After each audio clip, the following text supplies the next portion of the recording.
Gerbiami kolegos, pratęsime mūsų, turbūt sutiksite, labai įdomią konferenciją ir tikrai turime išskirtinių pranešimų, sukeliančių daug minčių, tikrai turime apie ką pagalvoti ir man labai malonu dabar pakviesti dar vieną mūsų svečią iš Jungtinių Amerikos valstijų, Margaret Murray, kuri dirba nacionalinėme piktnaudžiavimo alkoholiu ir alkoholizmo institute ir vadovauja pasaulio alkoholio tyrimų programai.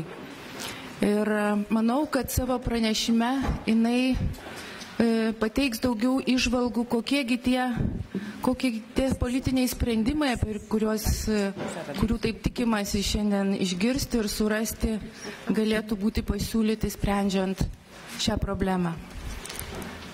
Good afternoon. I want to thank Labą dieną. Pirmiausia, dėkoju už pakvietimą dalyvauti šiame renginyje. Tai mano antroji viešnagė Vilniuje. Pirmoji buvo maždaug prieš 20 metų, kai aš dirbau Emilijos Subalta projekte, kuomet mes rengėme bendrus mokymus, kuriuose dalyvavo būsimieji šeimos gydytojai. Ir tai buvo taip pat susijęs su vaisiaus alkoholio spektro sutrikimais, tačiau ne vien tik su tuo. Džiaugiuosi, kad galėjau grįžti. Dar paminėsiu, kad praeitą kartą mokymai vyko Palangoje, nuostabiame jūsų kurorte ant jūros kranto, ir tai iš tikrųjų buvo nepaprastai maloni patirtis. Aš dirbu viename iš 27 nacionalinių sveikatos institutų Jungtinėse Amerikos valstijose ir labai džiaugiuosi, kad mūsų institutas iš tikrųjų skiria tiek daug dėmesio šiai problemai. Galėčiau išskirti 5 nacionalinių sveikatos institutų prioritetinės sritis. Ir pirmoji sritis, kur yra pati svarbiausia, tai yra dėmesys visuotiniai pasauliniai sveikatos politikai. Mes turime išsireiškimą Amerikoje, kuris teigia, kad mąstyk globaliai, veik vietoje, vietinių lygmenių. Matau, kad tame yra daug išminties. Nes pirmiausia, kas tai yra visuotinė pasaulio sveikatos politika? Tai yra naujas požiūris, kuris atsirado maždaug prieš 10 metų, kur prioritetas yra skiriamas užtikrinti teisingumą sveikatos priežiūros srityje visiems žmonėms. Kodėl aš taip sakau, kad tai yra naujas dalykas? Na, praeityje mes galvodavome tik apie savo šalies gyventojų sveikatą, o po to palaipsniui mes pradėjome išskirti turtingasias skurdesnės šalis, kuomet turtingosios padeda skurdesniems sveikatos priežiūros srityje, kai jos neturi pakankamai resursų besivystančiom šalims. Tačiau labai svarbu, kad visos šalis dirbtų kartu, kadangi mes matome, kiek daug galime viena iš kitos išmokti ir kaip galima daug kartu nuveikti. Nepaprastai svarbu yra plėtoti bendrą mokslinių tyrimų strategijos kūrimą.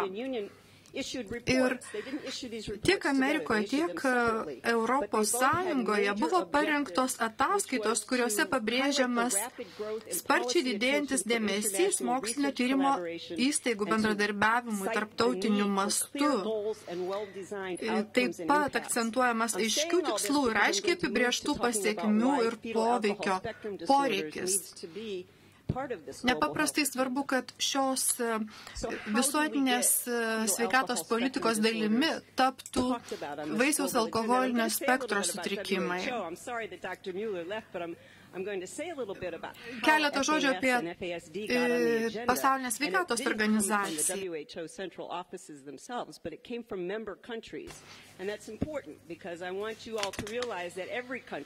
Norėčiau pasakyti, kad kiekviena šalis, įskaitant Lietuvą, kuri yra Pasaulinės sveikatos organizacijos narė, įneša nepaprastai svarbų indėlį numatant prioritetus ir darbotvarkę.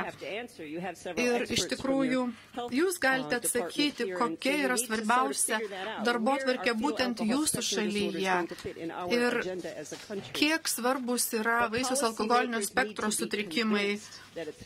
Politikos kūrėjai turi būti įsitikinę, kad šie klausimai užimtų reikiamą vietą. Iš tikrųjų, aš studijavau politiką ir politikams tenka galvoti apie labai daug dalykų, apie labai daug problemų, kaip tinkamai spręsti vieną ar kitą politiką. Pirmiausia, jums reikia įtikinti politikus, kad sprendimą rasti visuomet įmanoma.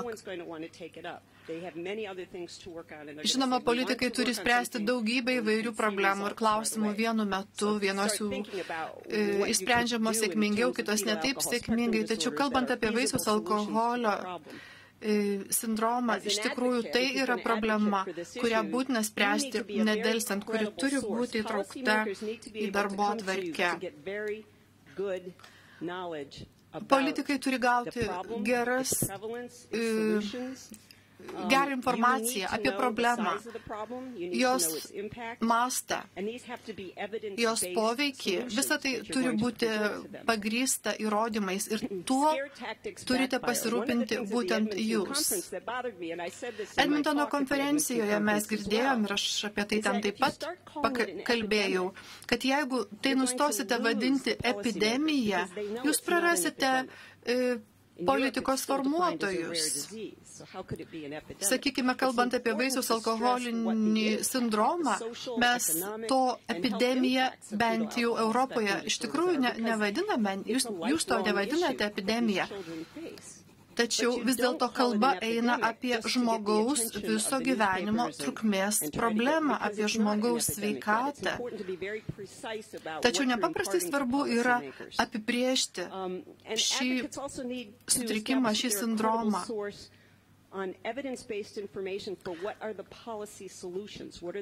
Labai svarbu yra pasiūlyti idėjų, kokie galėtų būti šios problemos sprendimo keliai. Žmonės, kurie parduoda diagnozės priemonės, kartais turi ekonominį interesą. Jie yra suinteresuoti ir iš tikrųjų sunku gauti kažką už dyką, nors mes turime Pasaulio sveikatos organizaciją, mūsų sveikatos institutus. Turime sukaupę daugybę informacijos, žinoma, galima išversti medžiagą į jūsų kalbą ir aš labai siūlau naudoti mūsų sukauptus duomenis, šaltinius, patikimos informacijos šaltinius. Ir čia jums nereikėtų mokėti ne dolerio. Jūs jau matėte skaidrės, dėl to aš daug laiko čia nesustosiu. Tiesiog pasakysiu, kad visame pasaulyje alkoholis sukuria labai daug sveikatos problemų. Ir galiu pasakyti, kad dėmesys dabar pasaulyje po truputį atsitraukia nuo užkrečiamųjų ligų ir tai yra iš tikrųjų labai optimistiškai nuteikiantis dalykas, kadangi motinos ir vaiko sveikata turi atsidurti politikos formuotojų vyriausybių dėmesio centre. Mes girdėjome iš pranešėjų kokią didelę naštą tenka nešti vaisiaus alkoholinio spektro sutrikimų turinčio asmens artimiesiems ir jam pačiam. Ir taip pat noriu pabrėžti, kad dabar šiuo metu auga domėjimas tarptautinio bendradarbiavimo galimybėmis tarp Europos ir Jungtinių Amerikos valstijų. Ir manau, kad iš tikrųjų mes galime labai daug vieni iš kitų pasimokyti ir nuveikti, jeigu apjungsime jėgas. Norėčiau paminėti, kad Jungtinės tautos prieš keletą metų, taip pat ir visai neseniai, pradėjo kalbėti apie alkoholio vartojimo žalingą poveikį kaip vieną iš faktorių, apie ką turėtų kalbėti valstybės narės.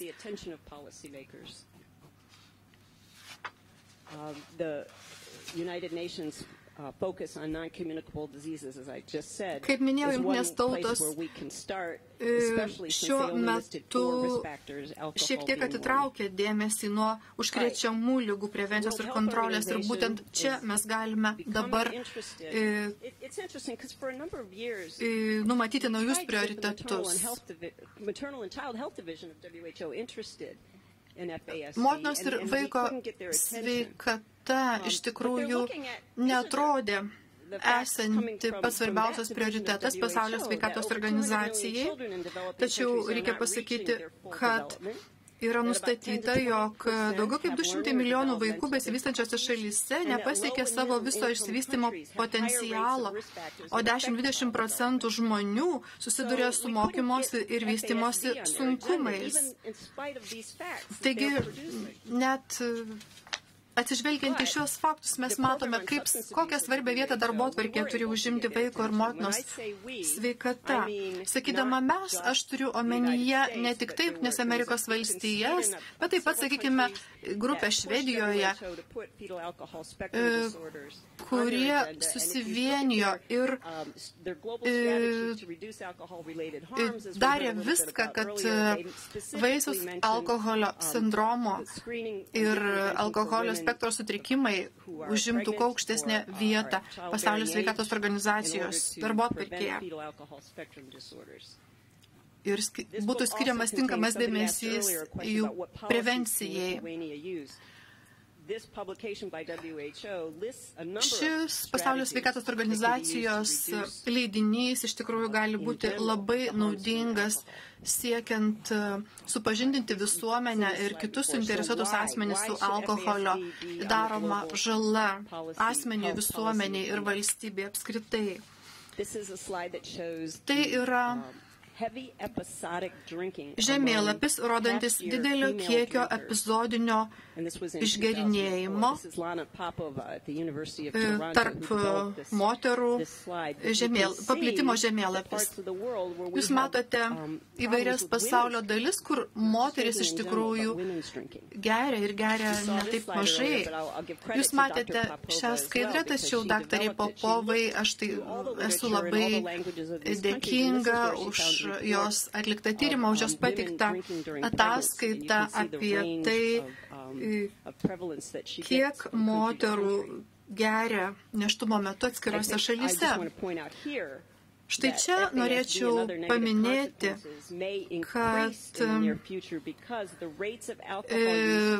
vaisiaus alkoholinio spektro sutrikimai ir kitos neigiamos pasekmės sveikatai artimoje ateityje gali išaugti dar labiau, kadangi pastebima, kaip šiandien jau girdėjome kitose pranešimuose, kad vis daugiau ir daugiau jaunų moterų įvairiose šalyse laikas nuo laiko išgirdinėja nėštumo laikotarpiu. Štai čia jūs matote šalis, kurios vykdo tam tikrus tyrimus apie vaisiaus alkoholio spektro sutrikimus. Šią skaidrę jūs jau matėte anksčiau, ją rodė daktaras Warrenas. Aš noriu pasakyti tik tai tą dalyką, kad pirmas dalykas, norint įtraukti vaisiaus alkoholio spektro sutrikimus į darbotvarkę, politinę darbotvarkę, neužtenka vien tik tai pasikalbėti su pediatrais ir paklausti jų, kiek tokių diagnozių buvo nustatyta.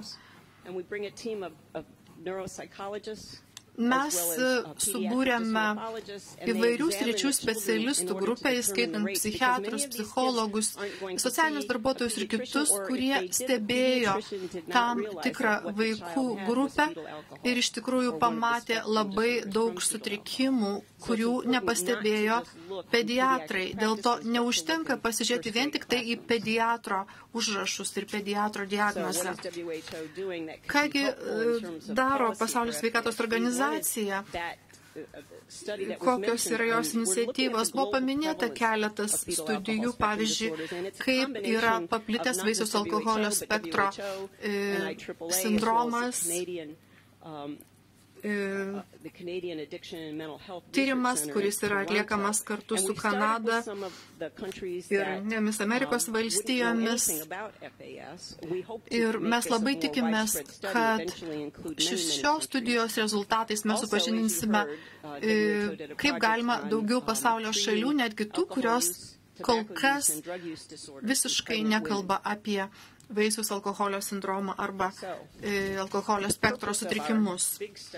Mūsų tyrimo tikslas yra surinkti informaciją apie vaisiaus alkoholinio spektro sutrikimų paplitimą vaikų nuo 7 iki 9 metų kategorijoje.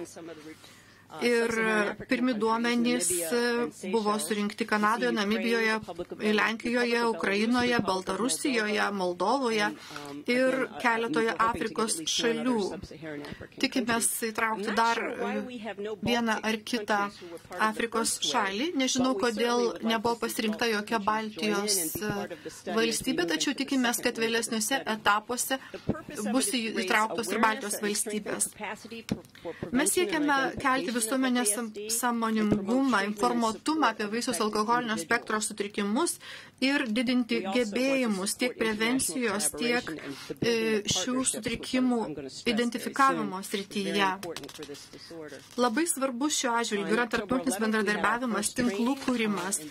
Rugsėjo mėnesį mes turėjome pirmuosius mokymus Baltarusijoje, Lenkijoje, Ukrainoje, Kazakstane, Moldovoje ir Rusijoje, šalyse, kurios atsiuntė savo atstovus į mokymus susijusius su vaisiaus alkoholio spektro sutrikimais.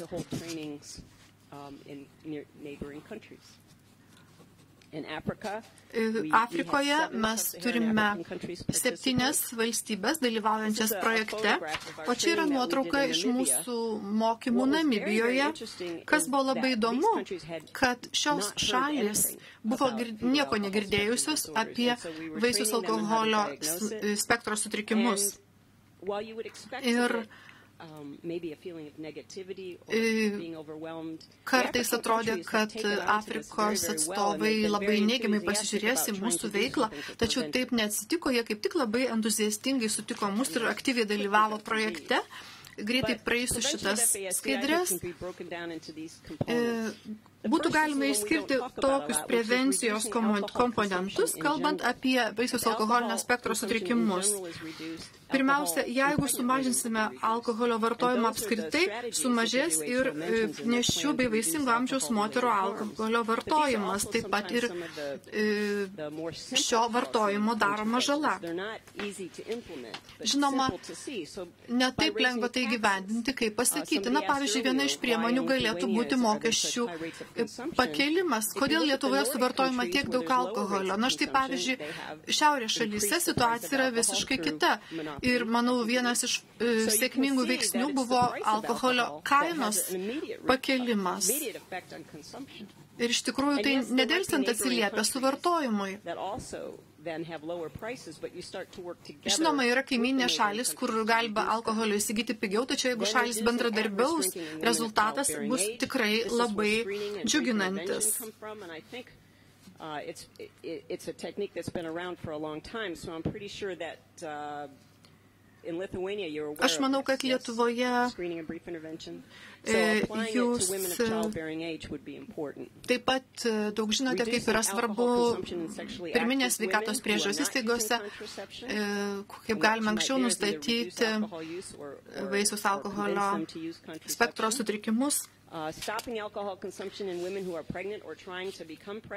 Taip pat nepaprastai svarbu yra sustabdyti alkoholio vartojimą tarp moterų, kurios yra nėščios arba siekia pastoti. Daktaras Mülleris jau kalbėjo apie Pasaulio sveikatos organizacijos publikaciją, kurią aš jau minėjau anksčiau. Kas yra labai svarbu, mano manimu, yra tarptautinės ligų klasifikacijos ICD-10 peržiūrėjimas, kuris turėtų baigtas iki 2015 metų, tačiau mums nepaprastai svarbu sulaukti visų šalių indėlio į šį svarbų darbą, į šį svarbų projektą. Įdomu, kiek aš turiu dar laiko.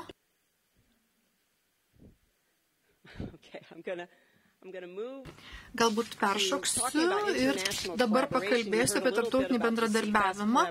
Jūs šiek tiek girdėjote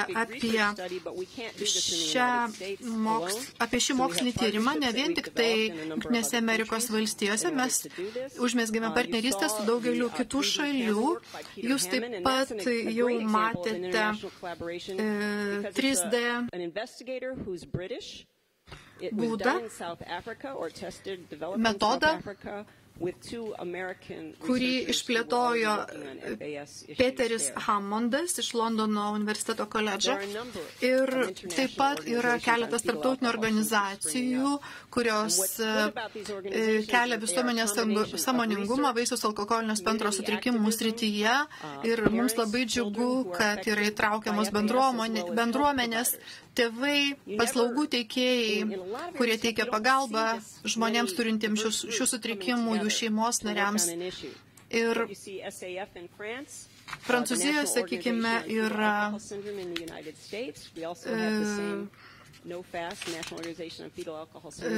organizacija kaip No Fast Anglijoje. Taip pat iš Dianos Black jūs girdėjote apie Europos profesionalų alijansą, Pietų Afrikoje veikiančią organizaciją, taip pat FAR, su alkoholiu susijusių tyrimų fondas. Ir iš tikrųjų mums būtų labai puiku, jeigu daugiau vietos organizacijų, nevyriausybinių organizacijų galėtų įsitraukti į šią veiklą iš Lietuvos. Kadangi, kaip jau pabrėžiau anksčiau, problema vienai šaliai yra iš tikrųjų per didelė našta ir dėl to mes turime veikti kartu, kiekviena šalis turi nešti savo indėlį, kad šiam klausimui būtų skirtas prioritetinis dėmesys europinėje ir pasaulinėje darbotvarkėje. Ačiū.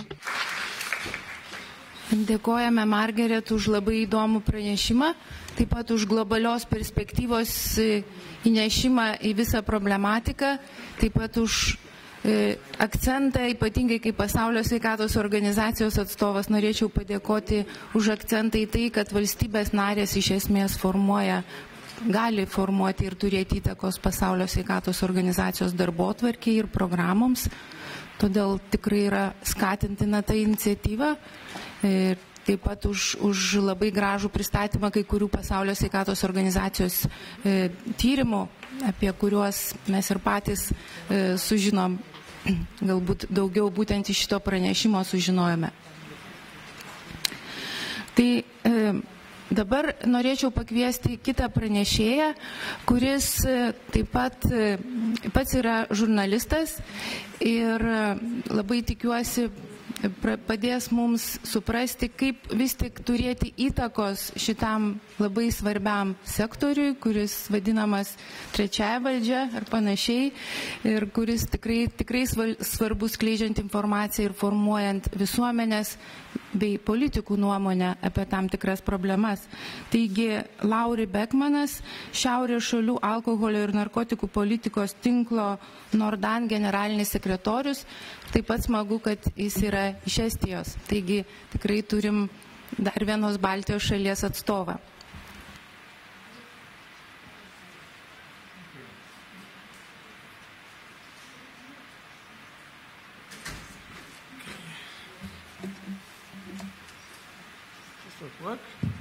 Yes, thank you very much. I'm saying again, it's lovely to be among fellow Baltics. I'm coming from Estonia. Ačiū. Džiaugiuosi galėdamas būti čia, taip pat atstovauti ne tik Estiją, bet ir Nordan tinklą. Šiandien kalbame tokia tema, kuri, aišku, turi remtis moksliniais įrodymais. Tačiau per kitas 20 minučių atidėkime tos mokslinius įrodymus į šalį ir pažiūrėkime į šią temą iš kiek kitos perspektyvos. Pagalvokime, kodėl žmonės neveikia, nesima konkrečių veiksmų, žinant tuos visus mokslinius įrodymus. Kartais mes ir taip žinome, kad gerti alkoholį, vartoti alkoholį nėštumo metu nėra gerai. Kitas dalykas.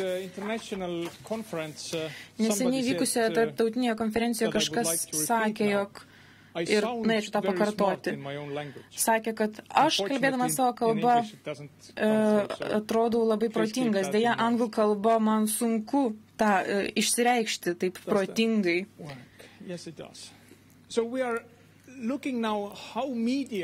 Taigi dabar mes stengiamės suprasti, kokį vaidmenį atlieka žiniasklaida, keisdama žmonių mąstymą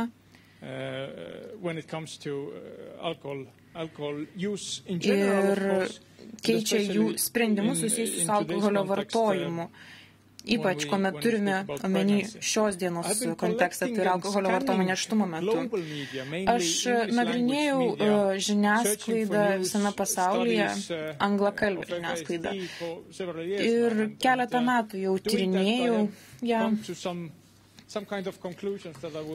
Ir padariau keletą išvadų, su kuriomis norėčiau pasidalinti su jumis. Visai neseniai buvo atliktas tyrimas, kuris parodė,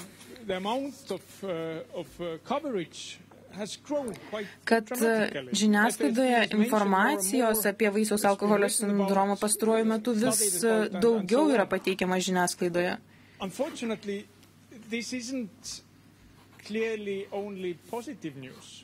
Deja, tai nėra tik tais tos gerosios naujienos, nes kuomet mes skaitome tuos straipsnius, mes pamatome, kad dauguma tų straipsnių iš tiesų kelia abejonių.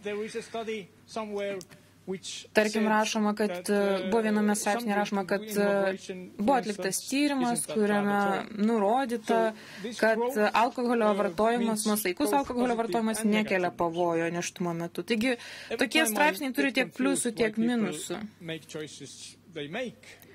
Dažnai abejojame, kodėl žmonės priima tokius sprendimus. Svarstoma, kodėl žmonės priima tokius sprendimus. Na, aš dabar atlikti tokį eksperimentą, kuris daug ką paaiškintų.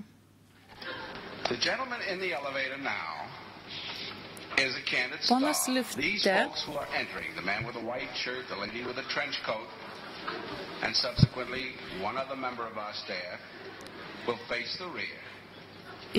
įlipa į liftą ir tas vienas iš įlipusiųjų bus atsisukęs nugarą. Taigi matote, kaip tas asmuo jausis būdamas tame lifte ir kaip tas asmuo bando išlaikyti savo asmenybę ir pamažu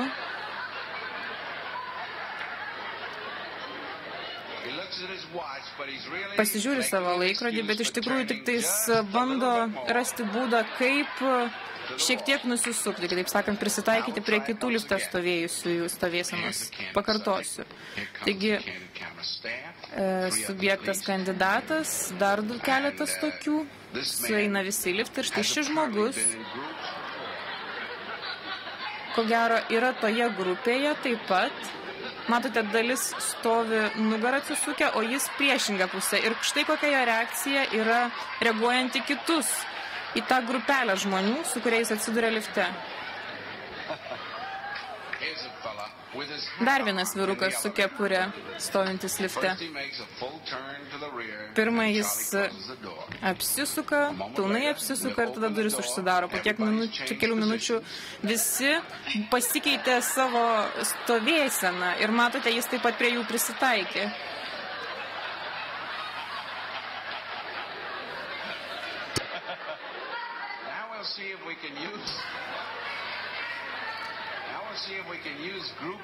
Dabar pažiūrėkime, ar galėsime panaudoti tą grupinį spaudimą. Vėlgi visi pasisuka ir jis iš paskos pasisuka. Dabar atkreipkite dėmesį, visi nusiima kepures. Ką jis daro? O kaip jums atrodo, ar būtų galima priešingą kryptimį viską padaryti? Žiūrėkite, kas bus. Taigi tai yra paprasčiausia prisitaikymo magija. Tokie mes esame. Ko gero mes to nepamatome, bet visi suprantame, jog visi darome kažką tokio panašaus. Kitą kartą, kai stovėsite lifte greta kitų žmonių, atkreipkite dėmesį tai, ką darote. Na, grįžtant prie žiniasklaidos. Vienas dalykas, ką žiniasklaida mums praneša, kas yra normalu, tai yra tai, jog problema egzistuoja, kurią reikia subalansuoti, rasti pusiausvyrą. Ir naudojamas tas neutralus žurnalizmas.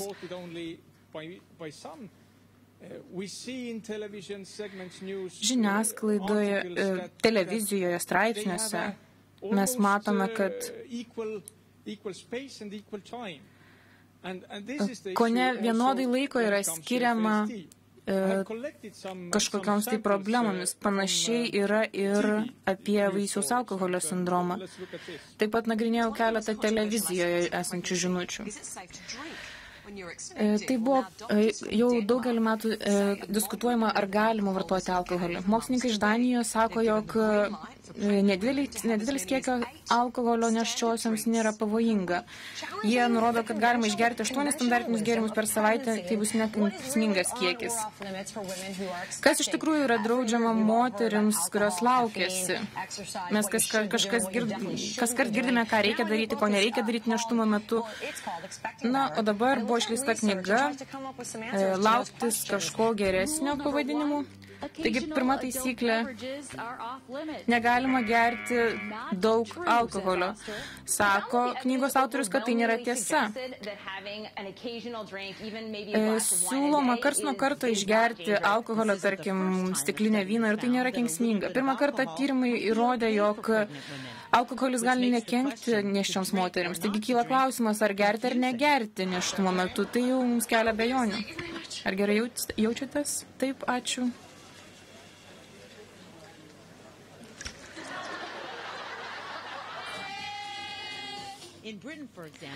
Anglijoje, pavyzdžiui, gydytojai moterims sako, kad jeigu išgers kartą, 2 kartus per savaitę, nėra jokių įrodymų, kad nebus padaryta, kad jų naujagimiui nebus jokios žalos.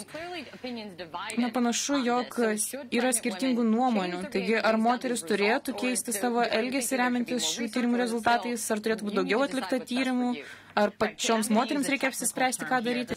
Na, Keite, aš tiesiog pasakysiu, jog mokslas, tai yra tiesiog, mokslo rezultatai yra kažkokia painiava. Vieni gydytojai sako, kad yra įsitikinę, kad gerti negalima, kiti sako, kad, na, jeigu šiek tiek išgersite, nieko neatsitiks. Taigi, ar nieko tokio, jeigu karts nuo karto išgersite nėštumo metu? Naujausi tyrimai pristato rezultatus, kas galima, kas ne nėštumo metu. Taigi įsivaizduokite, jeigu įprastas žmogus žiūri tokias laidas, žmogui yra neaišku, koks yra rezultatas, ką reikia daryti. Panašu, reikia įvertinti, ko nori mano kūnas, ko jam reikia. Na, pati žinia yra neaiški. Ir taip pat skelbiama, kad yra ir tų protingų žmonių, kurie vis tiek skelbia, kad galbūt alkoholis nėra kenksmingas nėštumo metu.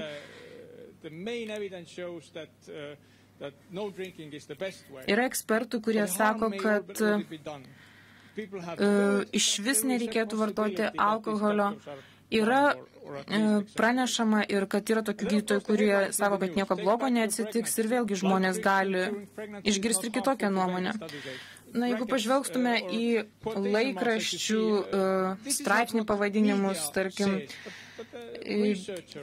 Gėrimas nedideliais kiekiais yra nekenksmingas. Vėlgi, kitas straipsnio pavadinimas taisyklė - negerti sugėdina moteris. Dar kitas straipsnio autorius rašo, kad tai yra moralizavimas, o ne įrodymais pagrįsta nuomonė. Tai yra patarimas nešioms moteriams negerti, tai yra daugiau moralizavimas, o ne įrodymais pagrįsta nuomonė. Na, aišku, dabar, kuomet mes tiek daug informacijos galime iš visur gauti, daugeliu žmonių pagrindinis informacijos šaltinis yra straipsnių pavadinimai, jie neskaito viso straipsnio. Žurnalistai, reportai, jie dažnai nesupranta, kaip tai yra svarbu jiems, kuomet jie rengia straipsnius rubrikas. Taigi mums yra labai svarbu, kad mes esame linkę tikėti tuo, kas paremia arba pateisina mūsų pasirinkimus.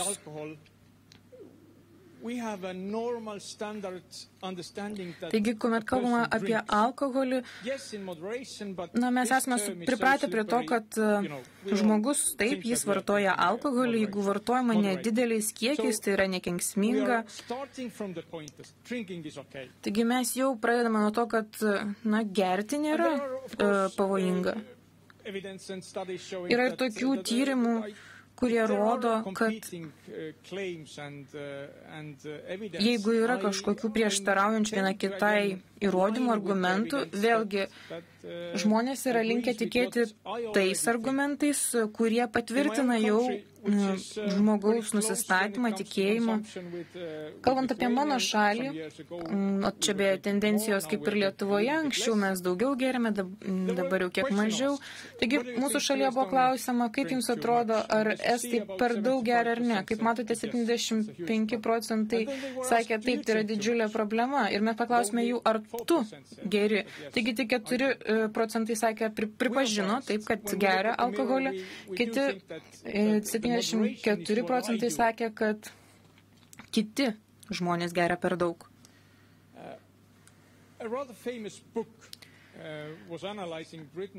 Gana garsioje knygoje buvo tyrinėjamos alkoholio, tabako industrijos ir knyga vadinasi Merchants of Doubt, abejonės pirkliai. Na,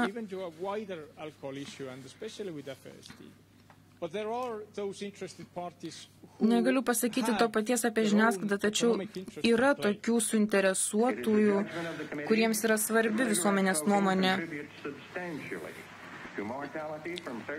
Komitetas patvirtino, kad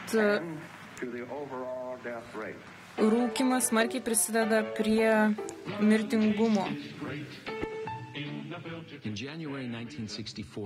64 sausį buvo paskelbta ataskaita apie rūkymo žalą ir vėžio sukėlimą.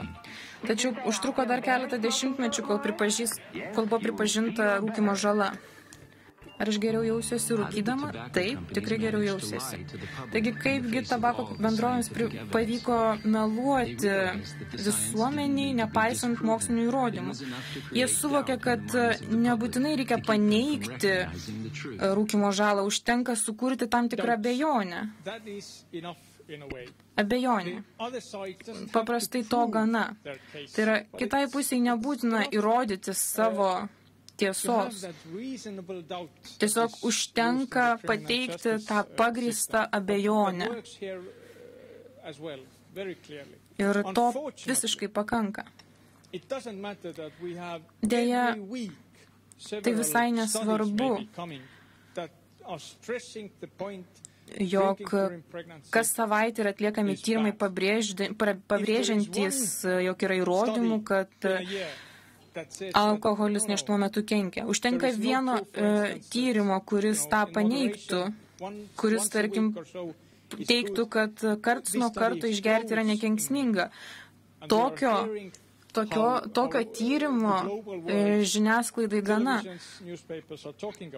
Apie tai kalbės visi. Taigi ta kova tarp abiejų pusių žiniasklaidoje yra tarsi nelygi. Žiniasklaidai svarbiausia didelės naujienos, prieštaringos naujienos, paneigiančios kitą nuomonę. Šiame straipsnėje rašoma, pavadinime rašoma, ar galima gerti nėštumo metu, atleiskite, bet teisėjai dar nepriėmė sprendimo. Taigi, tol, kol egzistuoja abejonė, tol galima ir abejoti mokslinių įrodymų tikrumu. Taigi, subalansuotas žurnalizmas tai būtų toks, kuris įvertintų abi priešingas nuomonės.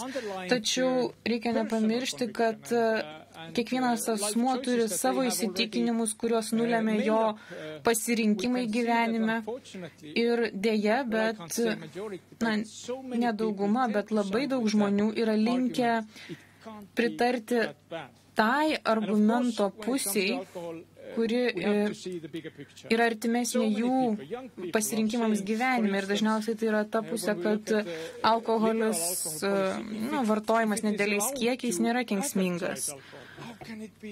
Liberalios alkoholio reklamavimo politikos, jos laikosi nuomonės, kad kaip gali būti kenksminga gerti alkoholį nedėliais kiekiais. Žiniasklaida yra mūsų draugas ir kuomet mes norime didinti informatumą, mes turime bendradarbiauti su žiniasklaidos atstovais. Deja, taip kaip funkcionuoja žiniasklaida, ji iš tikrųjų ir skatina tą abejonę, kuri egzistuoja visuomenėje. Linkiu Jums kuo didžiausios sėkmės Jūsų darbe ir tikiuosi, kad kiekviena mūsų šalyje žiniasklaida vis daugiau bus linkusi palaikyti mūsų pusę. Ačiū. Labai ačiū, Laurai, už įdomų ir tokį interaktyvų pranešimą, kuris tikrai parodė kai kurios mūsų bendrus stereotipus ir kaip žiniasklaida praktiškai pataikauja tiems stereotipams ir atspindi, ko gero, jų buvimą. Dabar labai malonu man pakviesti kitą mūsų pranešėją iš kaimyninės Latvijos, daktarę Ilzę Kreitsbergą, kuri yra didžiausios Rygos didžiausių Rygos gimdymo namų valdybos narė, bet jinai padarys savo pranešimą kaip neonatologė ir tai, ko gero, yra tie žmonės, kurie pirmiausiai pamato šitą sutrikimą ir turi kažką daryti. Todėl labai laukiam pranešimo Ilzės. Ilze, floor is yours. Hello everyone. Labą dieną, labai ačiū už pristatymą, nelabai supratau, tai buvo lietuviškai. Judame nuo Estijos prie Latvijos. Aš esu iš Latvijos, iš Rygos ir šiek tiek pakalbėsiu apie savo patirtį susijusią su vaisiaus alkoholio, su prenatalinio alkoholio vartojimu ir jo poveikiu vaisiui. Mokykloje besimokydama aš dar nieko nežinojau apie vaisiaus alkoholinio spektro sutrikimus. Tačiau aš nemažai dirbau su šeimos gydytojais ir iš tikrųjų aš visą laiką pabrėžiu šią problemą savo veikloje. Kai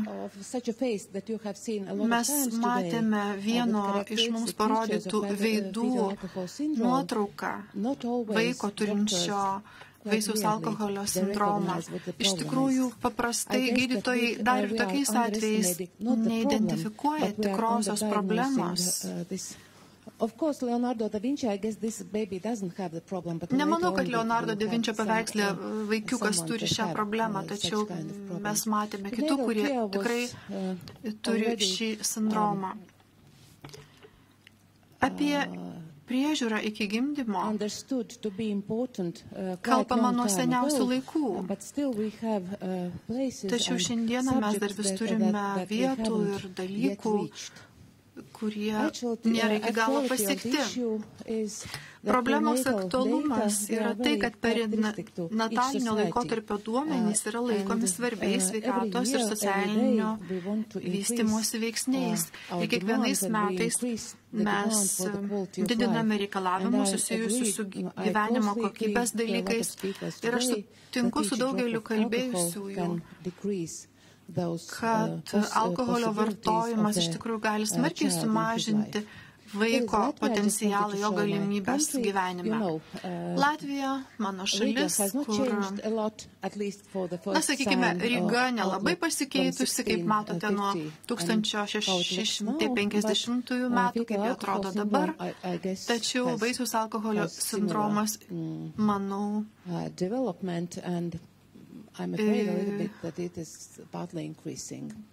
vis dėlto tenka apgailestauti, jo mastas auga toliau.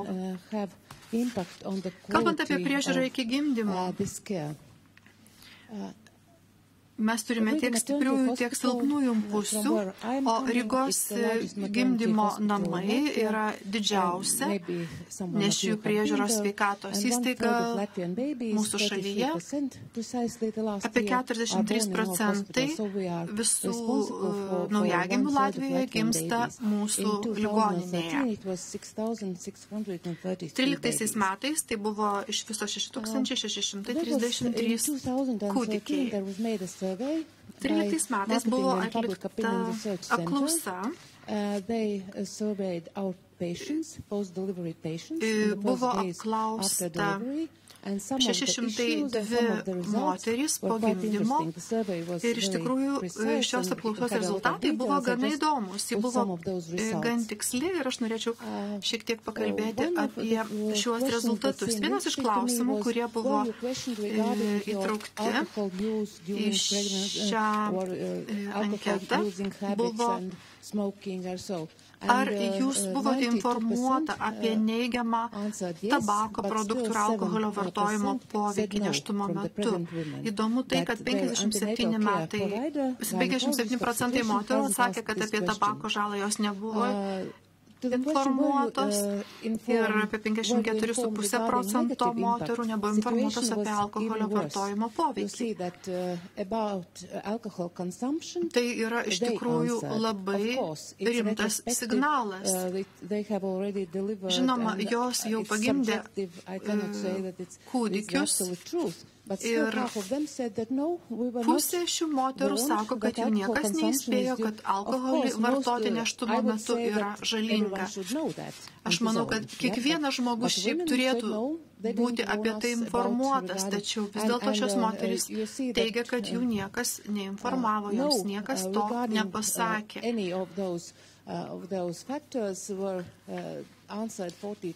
Kaip matote, toliau yra klausimas apie narkotinių medžiagų vartojimą ir iš tikrųjų atsakymai mus šiek tiek nustebino. Štai šiame paveikslėlėje mes matome, kaip moterys vartojo alkoholį 3 mėnesius iki pastojimo. 56,8% alkoholio nenaudojo, o štai nemažas procentas moterų vis tik tai gėrė alų, vyną arba kokteilius. Kaip girdėjome šiandien ir turbūt žinome iš anksčiau, visi šie produktai turi alkoholio savo sudėtyje ir negalima sakyti, kad vieni yra mažiau pavojingi už kitus. Per pirmąjį nėštumo trimestrą, pirmosius 3 mėnesius, 91,4% moterų nurodė, kad jos nevartojo alkoholio, tačiau beveik 5% jų alkoholį gėrė ir toliau. Ir čia reikia turėti omenyje tai, kad jos jau žinojo apie savo nėštumą. Taip pat buvo ir kiti klausimai. Pavyzdžiui, kaip dažnai jūs naudojate alkoholį 3 mėnesius iki nėštumo, matome atsakymai skiriasi. Nedidelis procentas moterų vartoja alkoholį beveik kiekvieną dieną, tačiau vis dėlto mes kalbame apie alkoholio vartojimą. Ar tai būtų kartą, 2 per savaitę, ar dažniau, vis dėlto mes iš tikrųjų tikėjomės geresnių rezultatų. Galbūt, sakykime, 1 kartas per savaitę moteriai atrodo labai nežymus, labai nesvarbus, tačiau daug kas specialistų pasakytų, kad tai iš tikrųjų gali turėti nemažą žalą. Toliau kalbant apie alkoholio dozes, kaip matome, iki nėštumo kai kurios naudojo iš tikrųjų nemažus kiekius alkoholio, iki 8 dozių. Vėliau pirmajame, antrajame, trečiajame nėštumo trimestre kiekiai sumažėja. Na, o toliau Latvijoje, kaip ir Lietuvoje, mes turime labai gerus statistinius duomenis apie nėštumo laikotarpį. Šiose skaidrėse jūs matote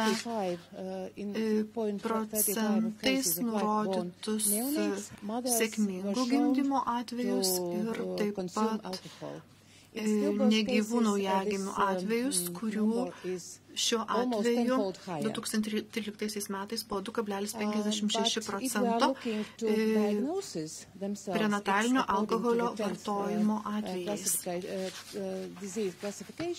Žvelgiant į ligų klasifikaciją,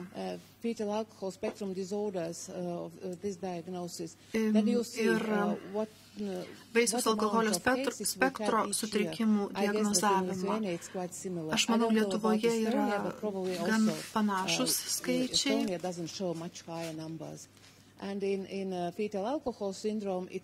Ir galėčiau pasakyti, kaip medikė, kad jeigu mama gimdydama yra išgėrusi alkoholio,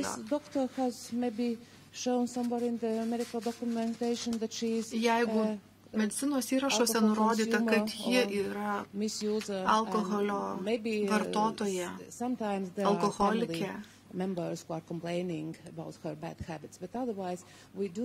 mes iš tikrųjų paprastai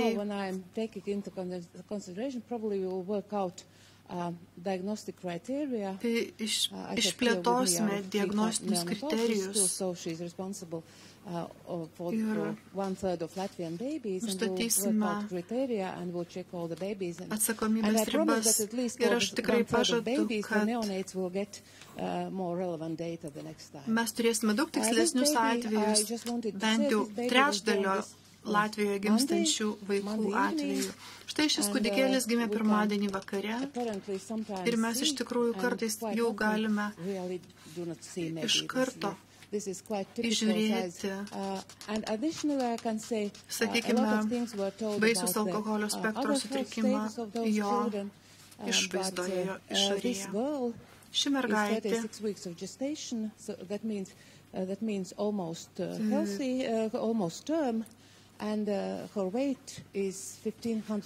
yra pripažinta praktiškai sveika, tačiau vis dėlto sveria šiek tiek per mažai, lyginant su kitais sveikais vaikais. Ir šioje srityje buvo atlikta daugybė tyrimų. Galbūt jūs girdėjote apie kai kuriuos iš jų, kuomet kūdikiai gimsta per mažo svorio, nemaža jų dalis iš tikrųjų vėliau susirga įvairiomis širdies kraujagyslių ligomis, patiria insultą, jeigu jie yra permaitinami pirmaisiais jų gyvenimo mėnesiais ir metais. And as we are short, Kadangi nenoriu užimti per daug jūsų laiko, manau, kad mes neturėtume elgtis kaip stručiai ir slėpti galvų smėlyje. Kad ir šios mergaitės atveju, aš manau, ji gyvens gan ilgai, tačiau galbūt gyvenimo pradžia dėl to, kad motina vartoja alkoholį nėštumo laikotarpiu, iš tikrųjų bus nelengva. Geriau žaiskime su žaislais tokiais kaip štai šis, tai yra vienas iš mano pacientų. Aš žinau, kad šis berniukas priklauso pirmai stadijai žmonių, jo mama nevartojo alkoholio ir galima tiesiog pajuokauti, kad tie dalykai, kurie nėra juokingi ir neturėtų būti juokingi. Ir alkoholis turi būti išbrauktas iš mūsų kasdienio gyvenimo meniu viso nėštumo laikotarpio. Dėkui už dėmesį.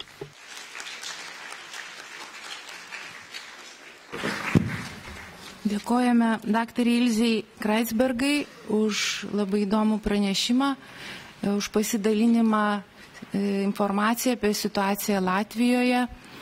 Ir dabar su ypač dideliu malonumu norėčiau pakviesti Lietuvos sveikatos mokslų universiteto sveikatos tyrimų instituto direktorių, kuris taip pat yra Pasaulio sveikatos organizacijos bendradarbiavimo centro vadovas, taip pat Nacionalinės tabako ir alkoholio kontrolės koalicijos pirmininką ir Baltijos šalių koalicijos pirmininką. Žmogų, kuriam turbūt ypač turėtumėm būti dėkingi už tai, kad ši konferencija vyksta Lietuvoje. Tai yra daktaro Aurelijų Verygą. Prašau.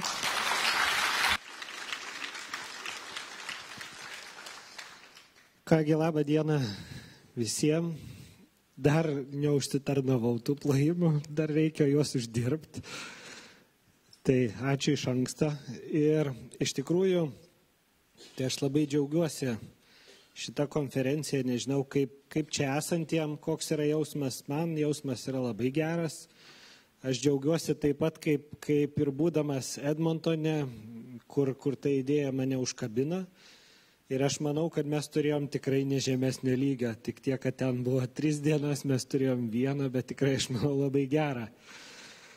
Dabar mano tikslas šiandien yra iš tikrųjų parodyti tą Lietuvos situaciją ir aš ko gero nieko naujo nepasakysiu, nes viską, ką jūs girdėjot, bus parodyta tik tai mūsų skaičiais ir parodysiu, kaip mes iš tikrųjų patys atrodom.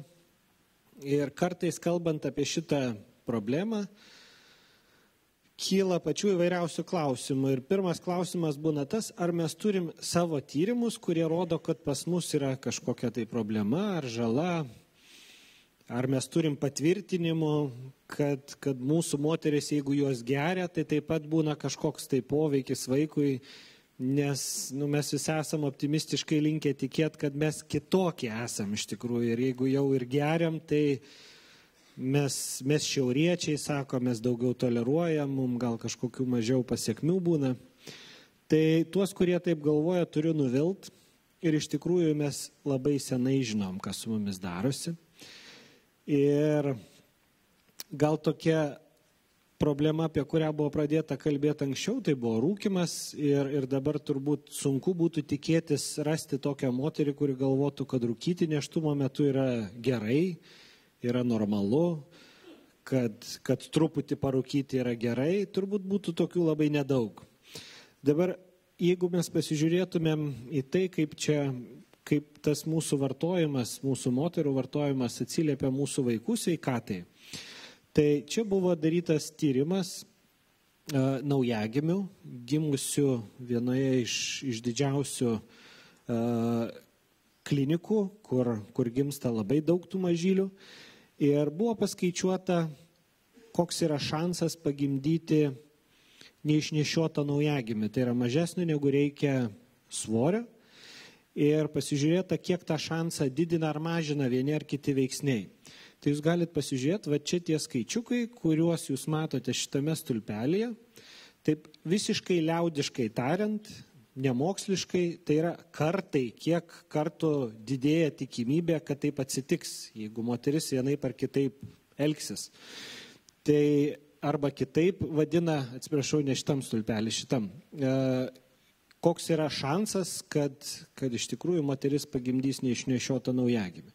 Tai jeigu jūs pasižiūrėtumėt į moterų grupę, kuri vartoja alkoholinius gėrimus, tikimybė, kad tokia moteris pagimdys neišnešioto naujagimį yra 10 kartų didesnė negu toms, kurios to nedarė. Tai čia jau yra mūsų lietuviški duomenys ir tie vaikai šiandien vaikšto tarp mūsų. Jeigu jūs pasižiūrėtumėte į metus, kada buvo tyrimas atliktas, tai yra daugiau negu prieš 10 metų, 12 metų. Šitiem vaikam dabar yra kiek 12 maždaug metų, jie yra paaugliai ir yra būtent ta grupė, apie kurią kalbėjo ir Diana, ir Jody. Tai yra tie vaikai, kuriem yra šiandien labai sunku adaptuotis, tie vaikai, kuriem yra labai sudėtinga. Ir iš tikrųjų apie tuos vaikus nuolat aš girdžiu iš mokytojų, kurie sako, kad kažkas atsitiko, kažkas pradėjo darytis, mes dirbam taip pat, bet su vaikais nebesusikalbam. Kažkas tokio darosi, ko mes negalim paaiškinti ir iš tikrųjų nėra kažkokio labai aiškaus atsakymo, kas pasidarė. Tai aš manau, čia yra dalelė to atsakymo. Neaišku, kiek didelė, bet bent jau dalis tų problemų galėtų būti paaiškinta. Dabar kodėl turėtumėm, o gal neturėtumėm tikėtis labai didelio skaičiaus vaisiaus alkoholinio spektro sutrikimų Lietuvoje? Na tai priklauso iš tikrųjų nuo to, kaip mes elgiamės, iš tikrųjų, kaip elgiasi moteris nėštumo metu, kaip elgiasi specialistai, ką jie sako ar nesako, ką daro. Ir dėja, bet mes, manau, turėtumėm tikėtis tikrai ne mažesnio, bet turbūt didesnio skaičiaus, negu yra kitose šalise šitų problemų. Dėl labai paprastų priežasčių, kurias aš jums toj parodysiu, čia yra didelis tyrimas, kuris buvo atliktas 2007 metais, buvo apklausta tikrai daug, virš 3000 Lietuvos gyventojų. Ir čia jūs matot raudoni stulpeliai, tai yra moteris ir pagal audit metodiką buvo įvertinta, kiek iš jų surinko 8 arba daugiau balų. Tai yra, jau buvo probleminės vartotojos, kuriom iš tikrųjų jau reikėtų tirti detaliau, aiškintis, ar tai nėra priklausomybė ir panašiai. Tai jeigu jūs pasižiūrėsite amžiaus grupę, kuri geria labiausiai, tai yra 25-34 metai. Tai yra pati problematiškiausia grupė. Dabar kas iš to? Kaip jos geria? Aišku, tam tikra prasme atspindi tas audito balas, nes 8 balai tai jau reiškia, kad mes turėtumėm susirūpinti, būdami sveikatos specialistai. Bet čia yra dar viena įdomi statistika, taip pat lietuviška. Ir mes labai gerai žinom, kad žmonės atsakinėdami į klausimus apie alkoholio vartojimą meluoja. Meluoja daug paprastai. Ir pakankamai sudėtinga būna įvertinti tą vartojimą. Bet net ir pasižiūrėjus į tą, ką žmonės jau nemato reikalo pameluoti ir vis dėlto nurodo, kad gėrė. Tai jeigu jūs pasižiūrėtume, čia yra moterų suvartojami alkoholio vienetai per savaitę, jų pačių nurodyti, kiek jos suvartoja.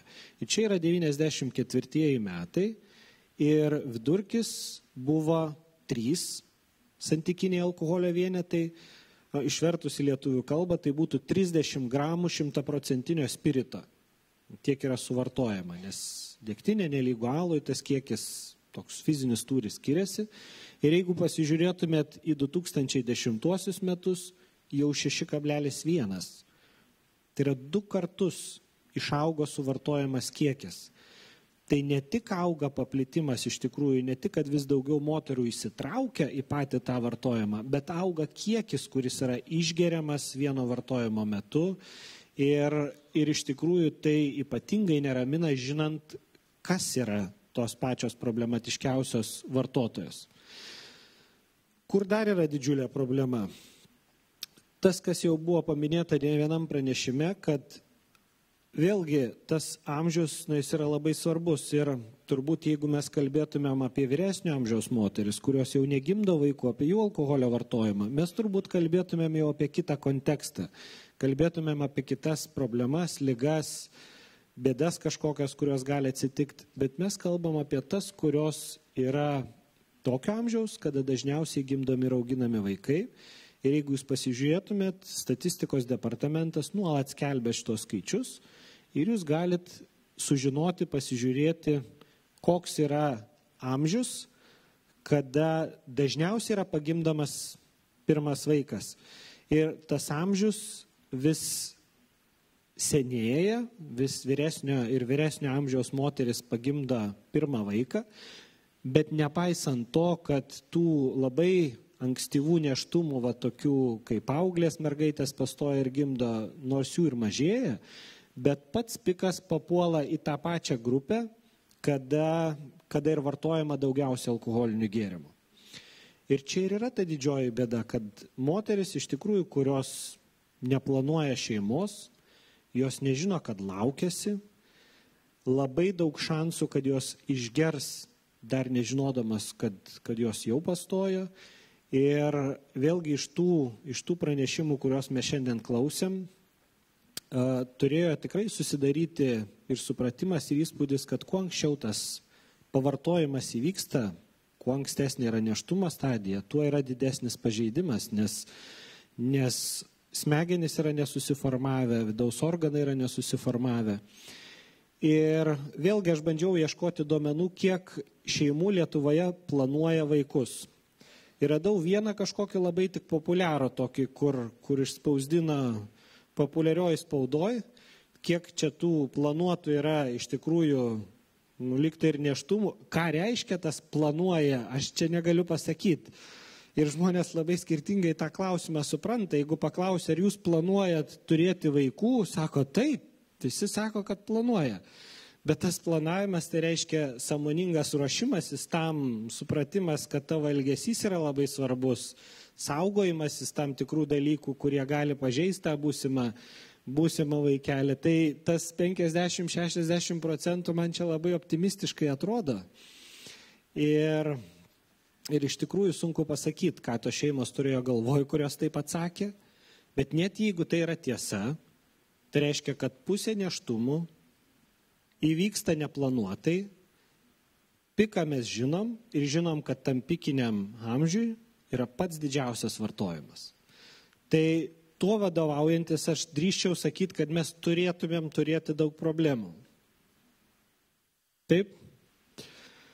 Iš tikrųjų, jeigu paklausti pačių nėščiųjų, čia sėdi autorė tų klausimų ir žmogus, kuriam teko klaust, tai iš tikrųjų moteris, aš manau, nėra linkusios labai jau girtis tuo vartojimu, bet iš tikrųjų labai nemaža dalis, sakykime, 42% vis dėlto nurodė, kad jos besilaukdamas vartoja alkoholinius gėrimus.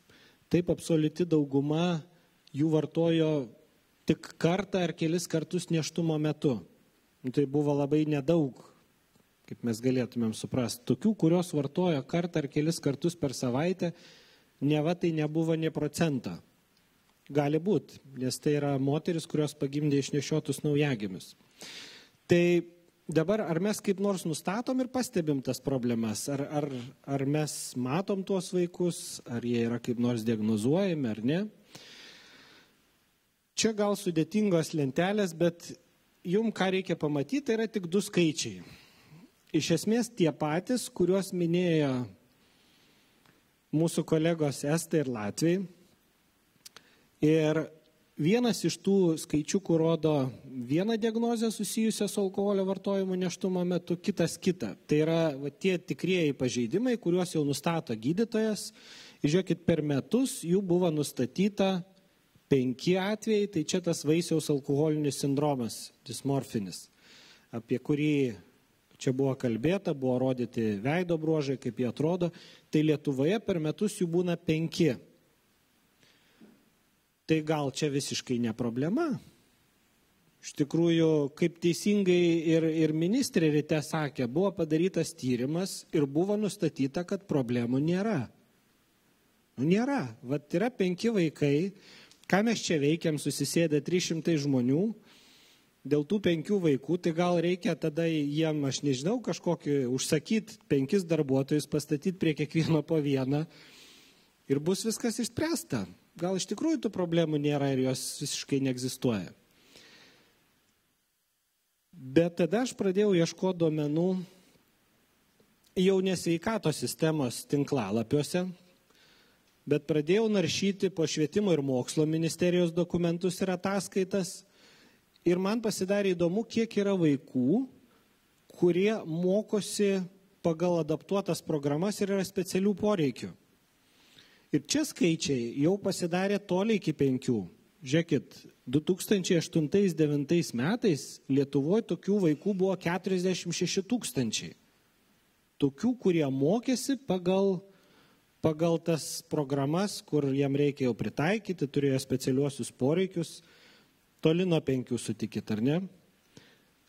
Ką dar paėmiau, pasižiūrėjau, žinodamas, kad mokslinėje literatūroje yra nurodoma, jog turėtų būti apie 5% vaisiaus alkoholinio spektro sutrikimų paplitimas šalyje, nu tokioje kaip mūsų, kur vartojimas yra pakankamai didelis, paėmiau ir pasižiūrėjau į kitas diagnozių grupės. Ir čia yra psichologinės raidos sutrikimai ir va čia yra Lietuvos atvejų skaičius per metus ir tas skaičius yra jau 1137 per 1 metus. Tai yra vaikai, kuriem yra nustatomi psichikos sutrikimai, tai yra psichologinės raidos sutrikimai. Ir jeigu paskaičiuotumėt nuo visų gimusių skaičiaus, tai jau bus 3,3%, jau nebe 5 atvejai. Ir tik tiek, kad vėlgi, ką turėtumėm suprasti, tai yra vaikai, kuriuos jau atveda pas specialistą, jau su jais nebesusitvarko, jau juos veda, juos tyria, juos diagnozuoja, su jais dirba pedagoginė psichologinė tarnyba, bando tvarkytis mokyklos, kai nebesusitvarko, jie keliauja pas vaikų psichiatrą ir šitas jau užrašo diagnozę, kad tai yra psichologinės raidos sutrikimai. Ir dar pagalvokit, kiek tokių vaikų nekeliauja niekur. Jie yra mėtomi iš vienos mokyklos į kitą, kaip blogi vaikai, jų niekam nereikia, nes jie yra laikomi tiesiog chuliganais, kurie gadina visiems likusiems gyvenimą. Ir iš tikrųjų nelabai kas moka su jais dirbti, bando įvairiausias bausmes, nieko tas visiškai nepadeda ir tada tas yra vertinama kaip kažkoks visiškai delinkventinis elgesys, dėl kurio yra šalinama iš mokyklos. Tie vaikai pakliūva tada į jaunimo mokyklas, dalis iš viso meta mokslus, pakliūva į teisėsaugos akiratį ir mes tuo atveju turim tikrai labai daug. O dabar ką darom, kad taip nebūtų, ar mes vis dėlto informuojam moteris apie tai, tai jeigu kalbėti apie tą tokį patį paprasčiausią informavimo būdą, bent jau parašytam produktą, kurio mes norėtumėm, kad jos nevartotų nėštumo metu, tai neinformuojam kol kas. Taip, komisijos pirmininkė minėjo, kad yra ta iniciatyva registruota ir tikėkime, kad jinai pavyks ir bent atsiras tokia teisingumo dalelė, kad bus bent parašyta, kad tas produktas yra netinkamas nėščiosiom ir jos neturėtų vartoti, bet neturėtumėm tikėtis, kad tas paims ir taip staiga pakeis situaciją, kad nėščioji paėmusi butelį ir pamačiusi ten kažkokį užrašą ar paveiksliuką, staiga susivoks, kad čia viskas turėtų būti kitaip, negu jinai yra įpratusi. Bet žinoma, tų įspėjimų, aš manau, reikia, nes tiesiog yra keista turėti kabutėse maisto produktą, kuris niekaip yra nepažymėtas, yra nepasakyta, kam jis netinkamas, kam jo nereiktų vartoti ir panašiai. Dabar, ar mes patys esam sutarę dėl vieningos žinios? Vėlgi parodysiu mūsų gydytojo atsakymus, kuriuos apklausė mūsų studentai. Ir buvo labai įdomu išsiaiškinti, vėlgi šitie duomenys buvo rinkti būtent Edmontono konferencijai ir buvo ten pristatyti. Tai buvo paklausta gydytojų, ar jie patys patarė nėščiosiam vartoti alkoholinius gėrimus tam, kad sumažintų nemalonius simptomus, sumažintų gimdos raumenų tonusą, padidintų kraujospūdį, sumažintų nugaros skausmą, žodžiu, milijonas indikacijų. Ir gydytojai nepuolė girtis, kad jie taip daro. Kai jų paklausė labai tiesiogiai, tai buvo 2 gydytojai, kurie nurodė, kad jie taip daro visada. Čia imtis nėra didelė, jūs matote, čia yra absoliutų skaičiai iš, kiek čia, truputį daugiau negu 70. Tai tie 2 būtų apie 3%, dar beveik 10% nurodė, kad taip daro kartais. Žodžiu, mes turim apie 12% gydytojų, kurie patys patarinėja gerti nėštumo metu. Bet tada mes planuodami tyrimą pagalvojom, kad iš tikrųjų čia mes galim padaryti gudriai, taip kaip darom paprastai su vaikais. Žinot, kaip nueinat į klasę ir klausėt, ar tu rūkai. Ir visi sako, kad ne. Va čia kaip Lauri rodė, ar jūs problemiškai vartojat, tai aš nevartoju, bet kiti vartoja. Ir vaikų galima paklausti, ar tu rūkai, ir sako dažniausiai ne, bet ar turi klasėje draugą, ar kelis draugus, kurie rūko, tai praktiškai visi jų turi. Žodžiu, niekas nerūka, bet visi klasėje šitoj turi draugų, kurie rūka.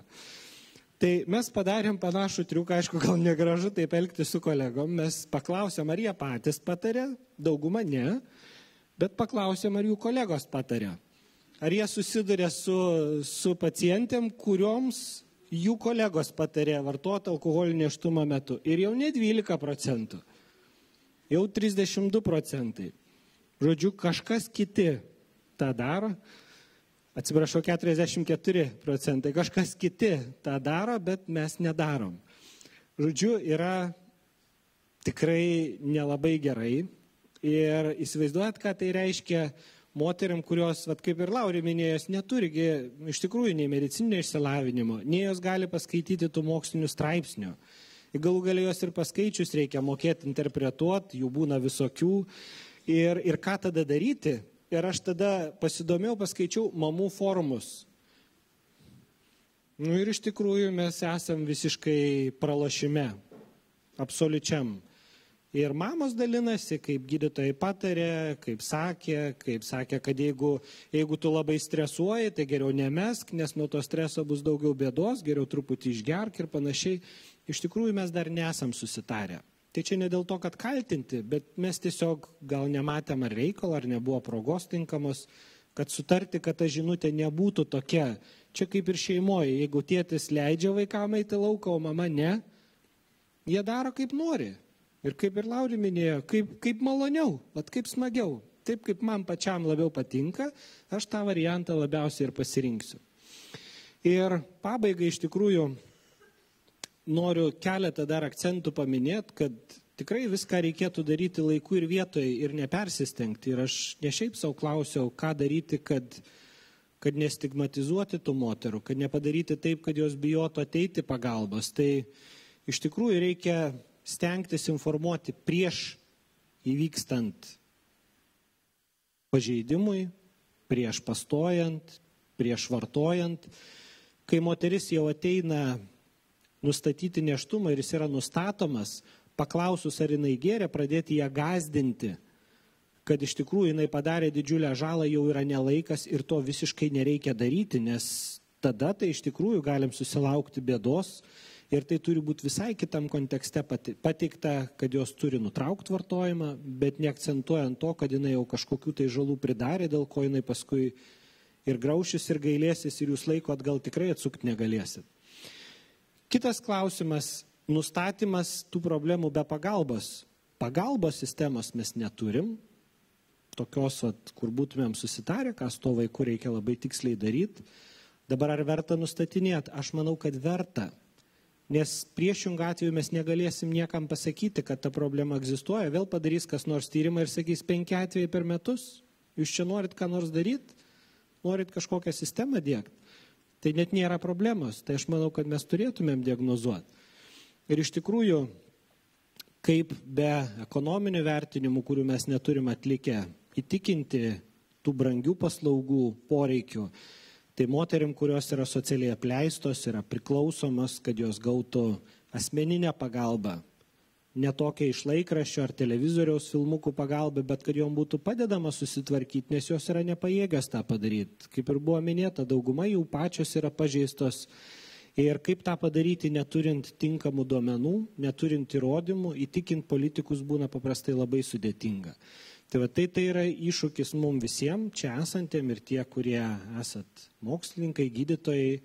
Mes turėsim labai daug ką padaryti per ateinančius kelis metus, kad šita problema pajudėtų iš mirties taško. Tai ačiū Jums visiems uždėmesį. Labai ačiū Aurelijau už iškeltus klausimus ir taip pat už pateiktus atsakymus ir rekomendacijas į tuos klausimus, būtent Lietuvai ir situacijai Lietuvoje. Aš norėjau visų pirma mūsų iniciatorius mūsų konferencijos Aurelijui Verygai pasakyti didžiulį ačiū, įteik jam tokią Seimo dovanėlę, o komisijos vardu norėjau perskaityti tokią padėką. Lietuvos sveikatos mokslo universiteto visuomenės sveikatos fakulteto sveikatos tyrimų instituto vadovui, docentui daktarui Aurelijui Verygai. Dėkojame už aktyvų bendradarbiavimą, rengiant pirmąją Baltijos šalių konferenciją prenatalinę alkoholio vartojimo prevenciją. Telkiant įvairių sektorių pastangomis, mažinti alkoholio ir tabako vartojimą šalyje, stiprint visuomenės sveikatą ir valstybės saugumą. Tegul niekada neišblėsta jūsų entuziazmas, tęsiant pradėtus kilnus darbus, stiprybę ir sveikatą, lydi skleidžiant žinias ir patirtį visuomenėje. O žodžiai tos padėkos tokie: nežinau jokių pranašumo požymių išskyrus gerumą. Liudvikas van Bethovenas. Tegul pas jūs tie žodžiai gerumą būtum visada jūsų veikloje. O visiems jums noriu pasakyti, kad ačiū, kad jūs esate, kad mes kartu. Ir aš dabar galvoju, kad mes turim didžiulį būrę mūsų bendraminčių. Ir tikrai mes kažkas tai padarysiu. Ačiū už dalyvavimą. Dar jeigu galima, iš tikrųjų, keletą žodžių visiškai pabaigai. Ačiū labai tikrai nuoširdžiai už įvertinimą ir sveikinimus. Ir aš taip pat noriu padėkoti visų organizatorių vardu ir komisijai, ir jos pirmininkiai už galimybę mums būti čia Seime ir naudotis šitą gražią aplinką, produktyviai dirbti. Ir taip pat noriu padėkoti ir kitiem organizatoriam, ir Pasaulio sveikatos organizacijai, ir narkotikų, tabako, alkoholio kontrolės departamentui, ir studentų organizacijai LIMSA. Labai noriu pasakyti ačiū tiem žmonėm, kurie jūs visada žinot už konferencijų stovi, ne tik tai tie, kur gauna pagyrimą raštą, bet stovi didžiulė grupė žmonių, kurie padaro didžiausią dalį darbą ir kurie tas svajonės paverčia realiais dalykais ir nuleidžia ant žemės. Tai noriu pasakyti ačiū ypatingai Vaidai, Lukui ir Rugiliai. Gal galite atsistoti, pasirodyti.